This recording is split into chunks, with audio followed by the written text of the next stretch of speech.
Hi everyone, welcome to the Whiteleyverse with me, Connor Whiteley, for another daily short story.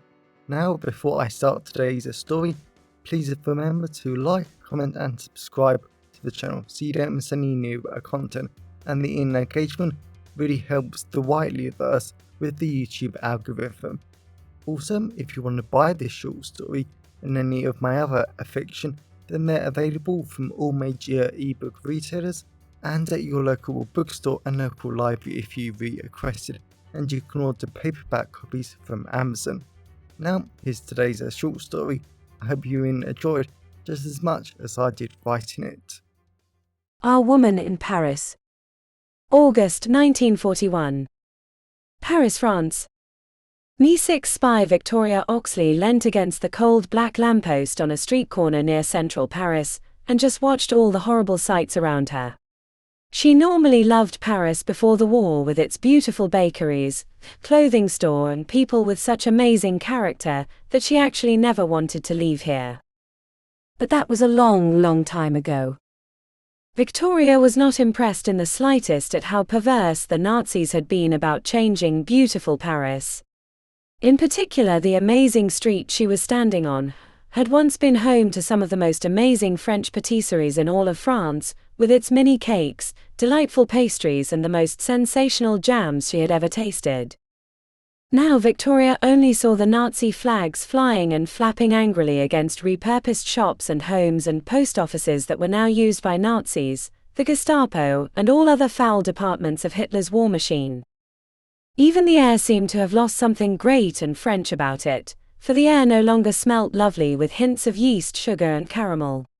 It only smelt of death, and Victoria just hated it. It was probably why she had become a spy, and wanted to help the French resistance so badly.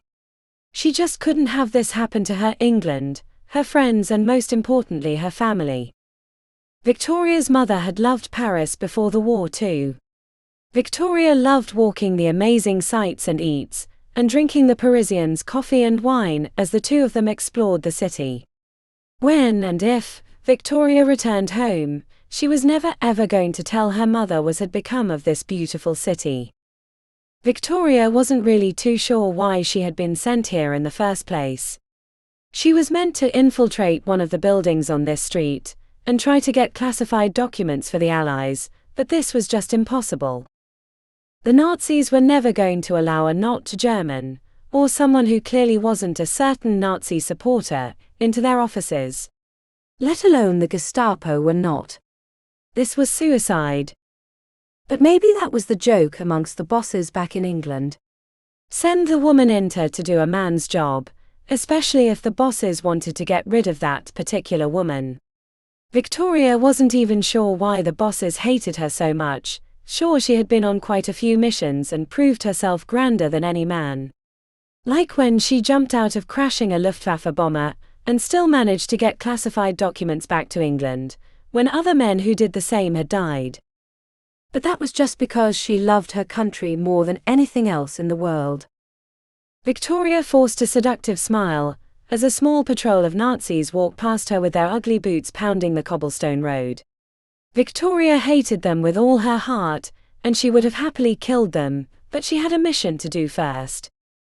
The sounds of large black cars and Nazis coming out of the buildings made Victoria subtly frown as she realized a large group of high-level Nazis were arriving.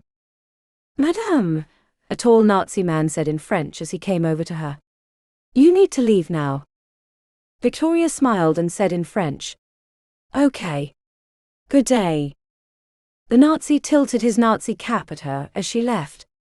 Before she turned the corner, she made sure to have a good look at who was arriving, and that's when she saw someone she never ever expected to see.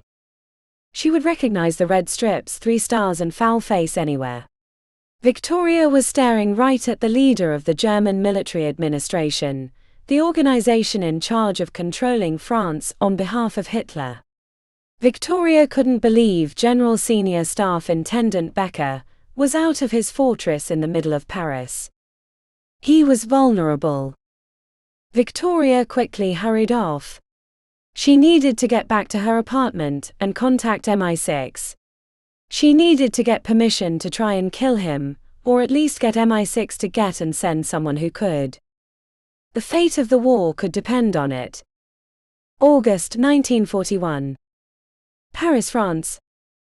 Victoria was hardly surprised that it took forever for silly MI6 to pick up their wireless. She had to stop multiple times because pathetic Nazi radio vans were driving in the local area to try and track down wireless operatives like her. She hated the Nazis. Why could they simply let her get on with her job? It was so much more important than theirs. Victoria tried to transmit one more time in her little Paris apartment, but she had repurposed her wardrobe that was big enough to fit 4 of her inside to contain herself and her wireless radio. Then she had managed to pop the transmitter out a window, and thankfully it managed to blend into the building very well, so she wasn't too concerned about getting caught. The only problem with sitting in her wardrobe for so long was it got extremely hot in the Paris summer. Sweat was already starting to pour off her, and she seriously hoped that MI6 would pick up sooner or later. By the time they answered, Becca would be in the wind again. The wireless fired up, and Victoria immediately started to decode the message. Victoria just smiled as she was given permission for the kill, and they had no other operatives in the area, and didn't have time to scramble together and get a kill team into France. Victoria doubted that was actually true, because she had no doubt the British would move heaven and earth if they really wanted to. What was probably going on was that they flat out knew it was a suicide mission, and they didn't want to put any male lives in danger. Pathetic. As she hid her wireless, destroyed the transmissions, and prepared to the assassination, Victoria was going to prove them all wrong no matter what. She was going to prove that she was more than capable than any man, and she was more dangerous than a man because she had an advantage no man could ever have. She was a woman. And no one ever suspected a woman of treachery. August 1941. Paris, France. Victoria was very surprised at the sheer amount of foul security the Nazis had put in place in the hour she had been gone. Victoria couldn't even get to the little corner she had been standing at earlier. She was just glad she had a gun under her dress, just in case. There were so many foul Nazi patrols blocking access to the road that even the incoming and outgoing Gestapo drivers looked annoyed as they kept having to confirm they were real, their intentions and whatever other nonsense they were made to tell. Granted, Victoria was hardly upset that the Gestapo's life wasn't easy. It was simply what they deserved, after all the atrocious things they had done to others. People crowded round the poorly made metal barricade that were meant to look like tough unbreakable fences, but they really weren't, and Victoria was almost lost in a sea of people as they all tried to see what was going on. Victoria had no doubt most of them were French resistance or fellow agents like her, but she had to focus and make sure no one got caught. And the smell of all these people hardly improved with their scent of sweat, fear and cheap aftershave, only growing stronger and stronger with each passing second. The loud rumble of a large German tank entered the horrible cobblestone road at the other side of the barricade, and everyone around Victoria just stopped moving, talking and probably breathing, it was so quiet. Victoria didn't know why the Germans would be bringing in a massive tank to help improve security. It was hardly needed and rather impractical. It wasn't like the Allies were going to suddenly march into Paris and kill them all. That was extremely unlikely. Back! Back! Some Germans shouted at the barricade.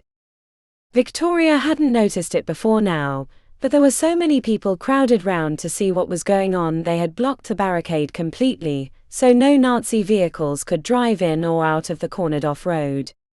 Things were definitely about to get interesting. No one moved.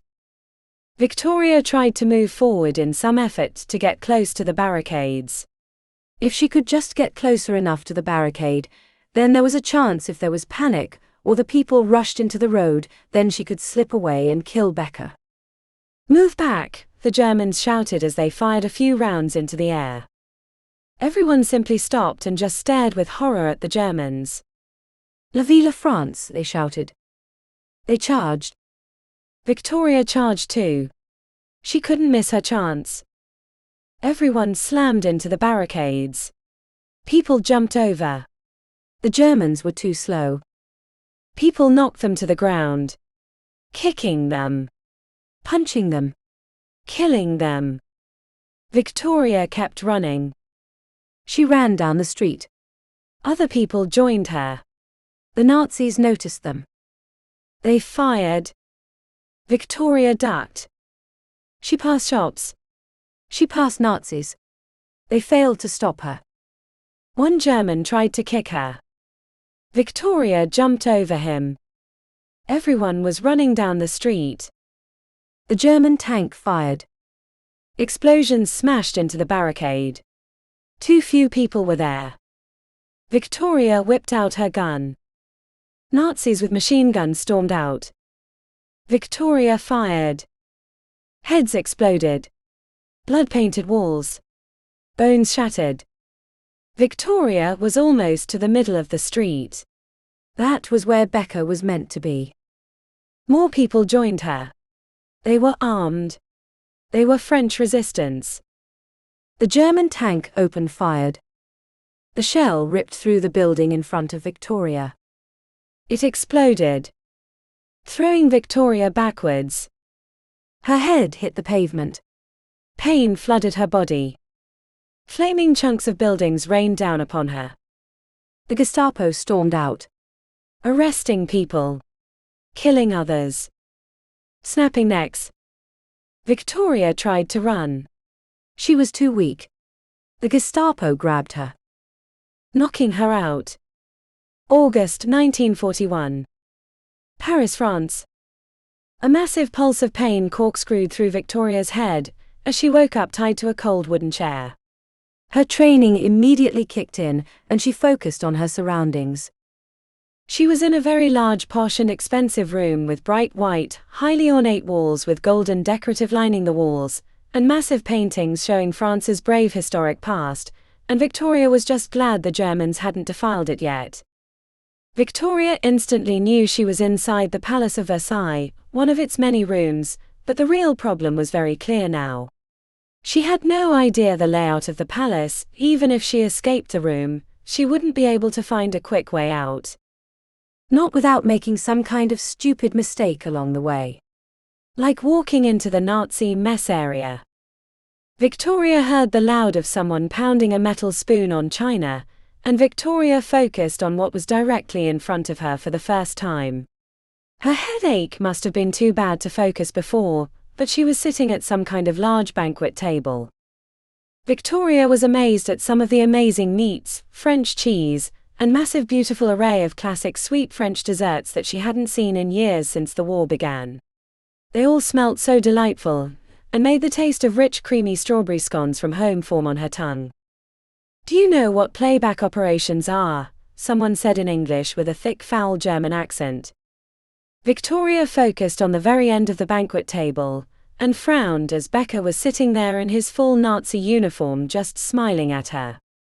"I wasn't talking to MI6, was I?" Victoria asked. She absolutely hated playback operations with a passion. She had heard of such things as myths, but MI6 and other operatives didn't really believe the stories too much.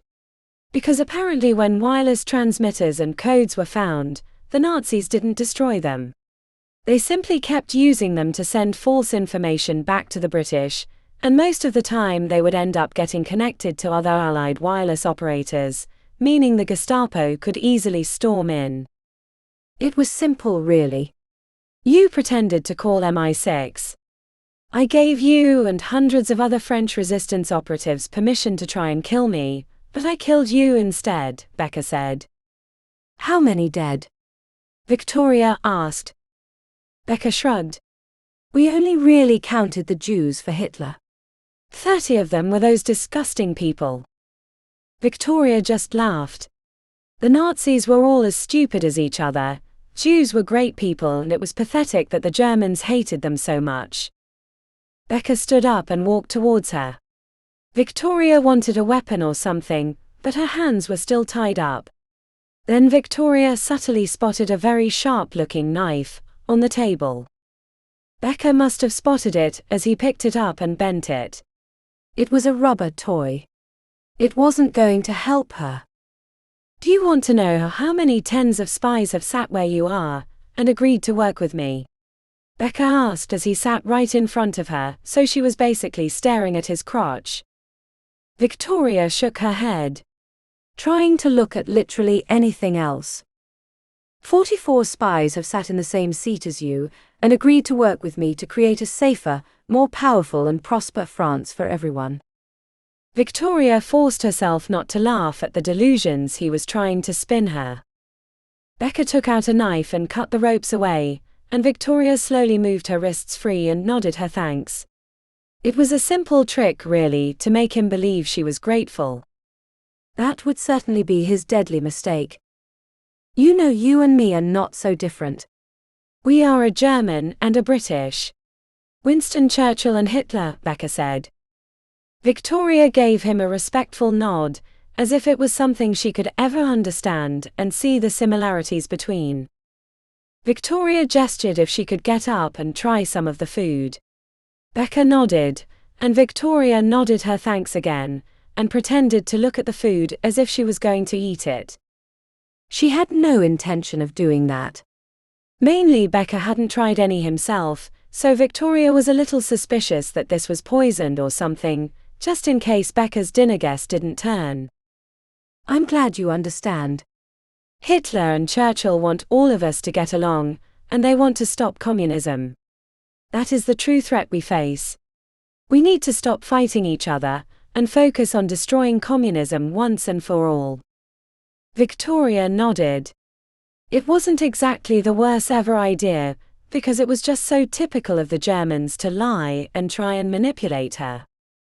Victoria stopped in front of a large jelly sort of desert that she hadn't seen before, and thankfully there was a little metal teaspoon next to it. It wasn't a knife in the slightest, but as she picked it up she knew it wasn't rubber or plastic. It was a real metal teaspoon. Too blunt to be used as a knife, but certainly effective anyway. Victoria felt strong manly hands wrap round her waist, and Becker started to kiss her neck.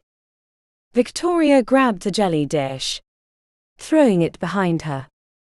Becker hissed. Victoria spun around, kicking him in the head. Becker fell to the ground.